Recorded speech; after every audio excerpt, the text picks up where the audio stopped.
Ieri sei tornata a gareggiare a Bologna e hai stravinto. Sì, è andata benissimo, sono arrivata prima e i gironi sono andati benissimo, li ho vinti tutti 5-0. Prossimi impegni, prossimi appuntamenti? In Puglia il 5 e 6 giugno. E che cosa farai? Campionati italiani. Te l'aspettavi? È stata una sorpresa? È stata una sorpresa. Come ti sei sentita ieri in pedana dopo tanto tempo? Era bellissimo anche se avevo un po' di paura all'inizio.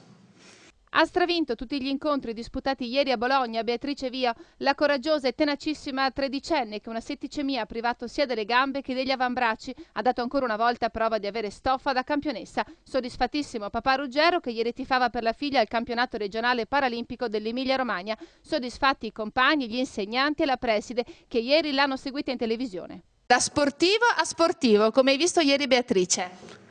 L'ho trovata molto sempre determinata e brava, è riuscita a sconfiggere i suoi avversari. Molto determinata, voleva vincere e ci è riuscita.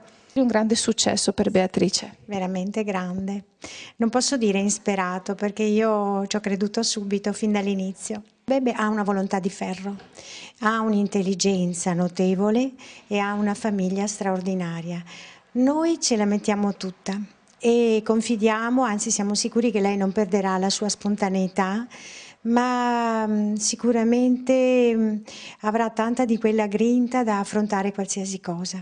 Per Bebe, che con la famiglia abita a Mogliano, era la prima gara fuori regione, una gara disputata impugnando il fioretto grazie ad uno speciale braccio artificiale. Ma non finisce qua, la piccola Beatrice continua a battere tutti i record. Dopo solo un mese di allenamenti è la prima atleta al mondo a scendere in pedana con l'ausilio di 4 protesi. Per adesso gareggia seduta su una carrozzina, ma il suo sogno è quello di riuscire un giorno a gareggiare in piedi. Com'è che te la immagini in futuro? Una campionessa.